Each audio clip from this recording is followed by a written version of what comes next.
Good morning, good afternoon, good evening, wherever you are, and welcome to this live edition of the Tuesday Telecast from the Joyful Path. Today I'm talking briefly about attitude in the realm of healing and life. So, welcome. And I didn't announce this, so next week we're going to start having people here in a round table capacity.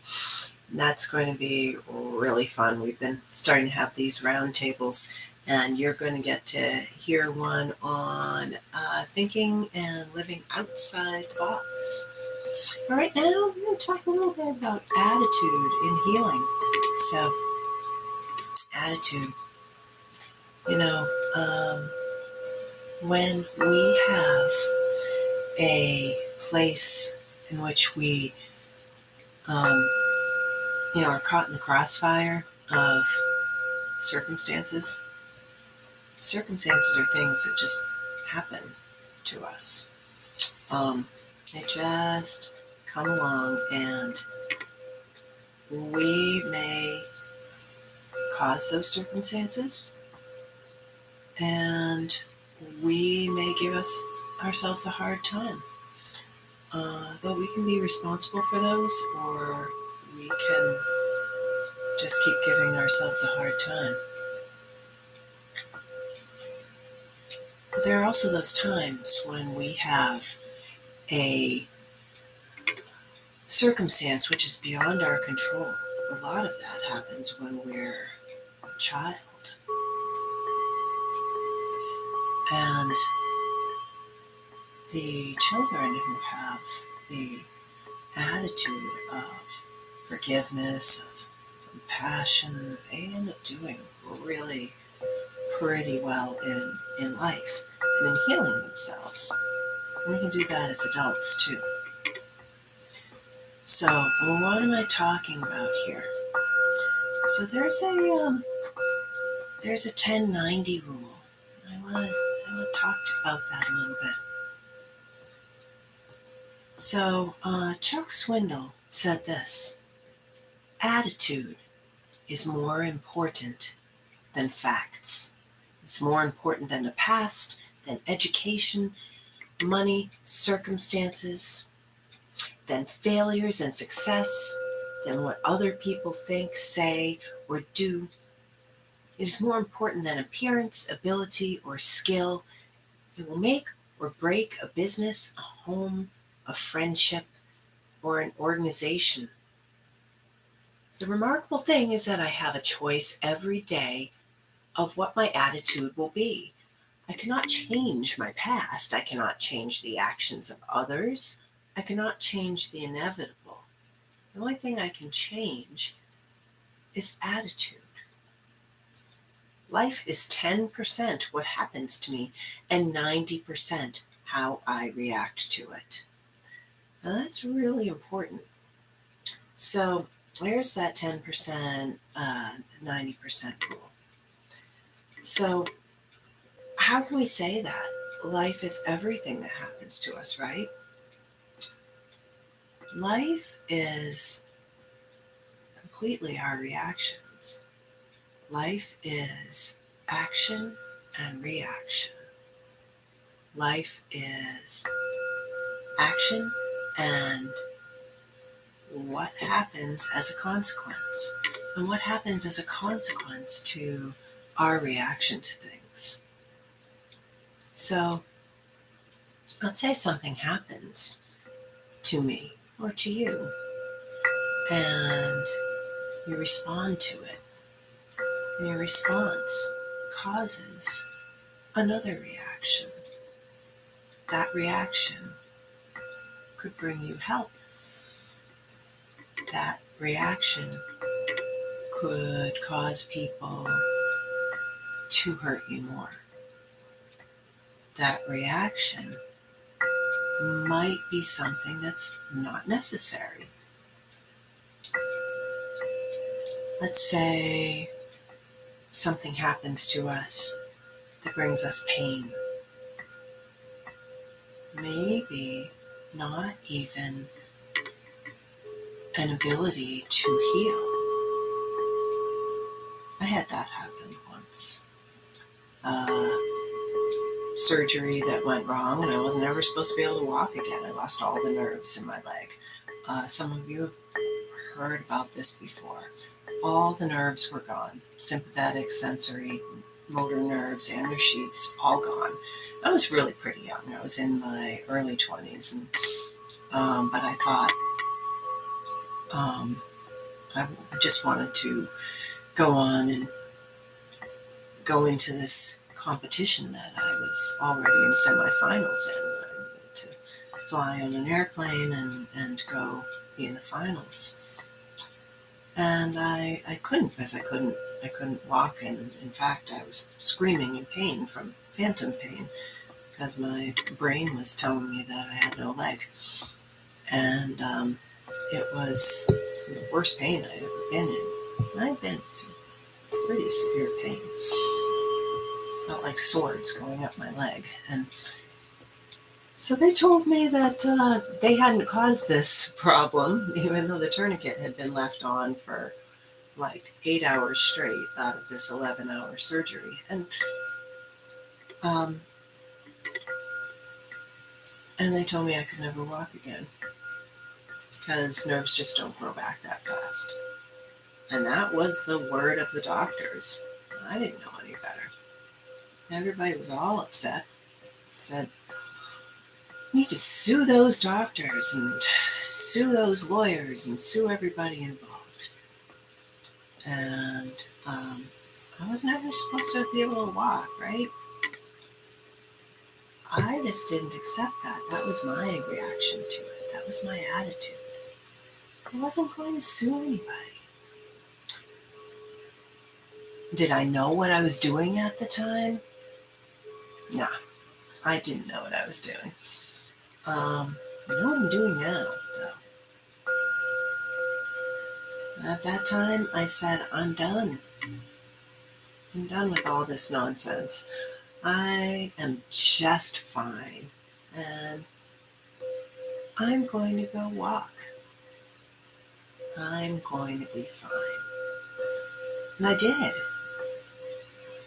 I saw myself with 2 whole legs, and I walked.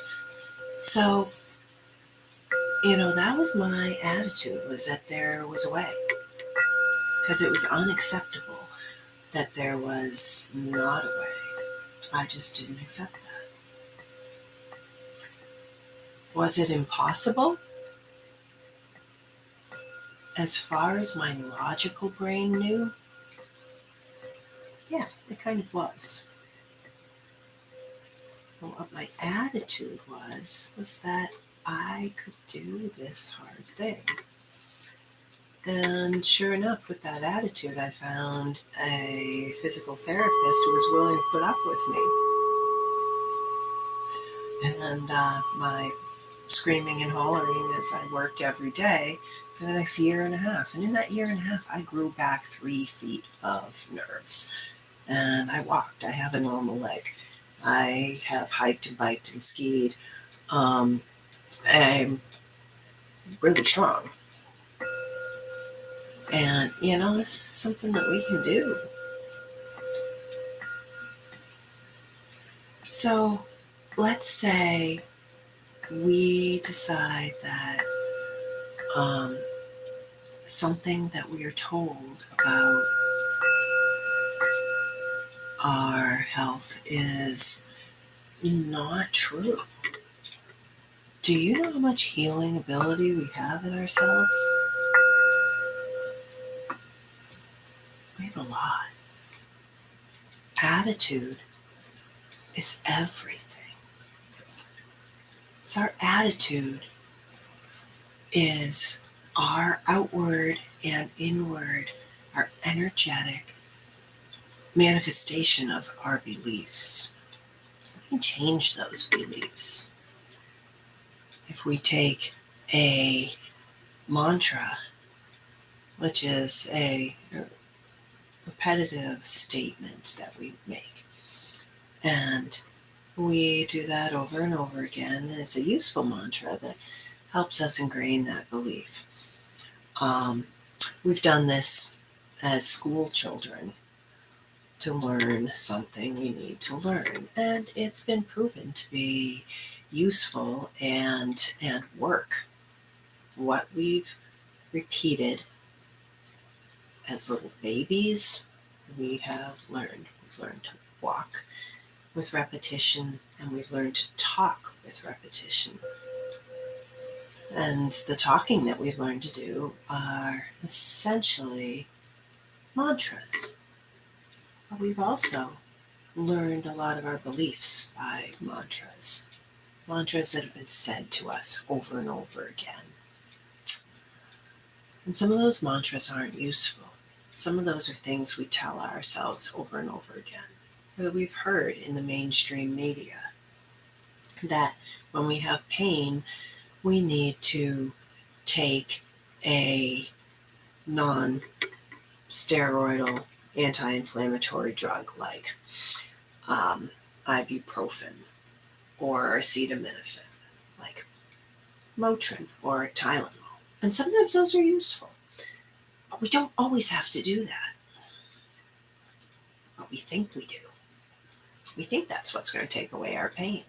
And when we have more pain than that we're always going to have it if we have a condition that we're told. And that condition has been named by our doctor. Now, we put incredible amount of faith in our doctors. But we have intuition. And is our intuition telling us that our doctor is right? Or do we ever have that intuition telling us that our doctor might not be totally right? That we might have the ability to do something else? Our beliefs can really, really tamp down our intuition. Once upon a time, our intuition was really strong. We've let that go. But we can foster that intuition just by believing in it.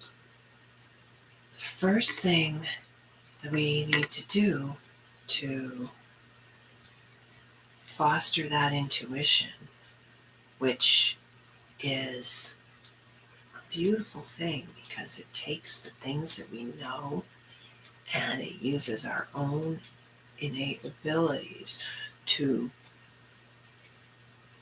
use the powers of the things we know and put them into place in the right times and the right circumstances energetically. This is really powerful. So, using this, we can put things into place to help us heal. When we believe that our intuition is right on and we believe in what we know, we can leverage this knowledge to help ourselves without even the help of a healer. And then if we know these things, we can find a healer that will work with us and heal us really fast. Help us to heal things like lifelong high blood pressure, things like fibromyalgia that's been there forever. We can mitigate the long-term effects of these things. This is real. Nerves don't grow back on their own unless we focus our energy and work, and suddenly we know how to put the right amino acids in and use acupuncture. I had no reason to know that acupuncture would help me, but I was focused to learn. So these are the things that I want you to think about when you have an attitude to heal as opposed to an attitude to believe the worst, you can find what is going to heal you. Let me put it this way. What harm is there in finding a second opinion? Why take the beliefs of only the naysayers when something is unacceptable and we don't want to hear it? We will push it away in a book, in a story when we're a little kid, right? Well, why won't we do that when we are adults and we have a diagnosis? And the reason is, it's more painful, we think, to try to go through and do the hard thing that we're told is impossible. So we live with the pain. But you know what? It's easier to go through and do the hard thing, because in the end, we're free. Changing belief is having the attitude to find that thing that doesn't serve us. That thing where we're saying over and over to ourselves, ow, ow, ow. Or, I can't heal. Or, I'm tired. Do you say that all the time? I'm tired. I'm always tired. Or, I can never think straight. Or, I just can't do that like other people.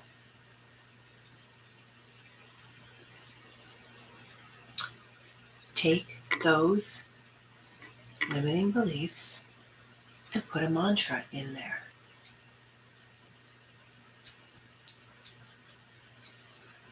I live in abundance and sparkling health. I am strong. Put it on your screensaver. Put it on the front of your phone. Make it your wallpaper. Put it in sticky notes. Say it in a meditation. Do whatever it takes. Say it to your cat. Say it to your dog. Sing it in a song. Sing it on your way to work. Make it a repetition, just like you would learn Chinese if you're learning Chinese. The one thing I can change is my attitude. I cannot change the actions of others. I cannot change the inevitable, but I can change my attitude. So the things that happen to me in life are part of my life, but the rest is how I react to it. And how I react to it has been incredibly powerful. So I leave you with this message. Take your beliefs and question them. See if you can replace it with something really meaningful and beautiful. This has been another edition of the Tuesday Telecast live. If you like this, please press like. And if you are a fan and want to come back, and next week we're going to have the roundtable discussion of the thinking outside the box, you can ever so gently push the subscribe button. I love you all and appreciate you being here. Ciao.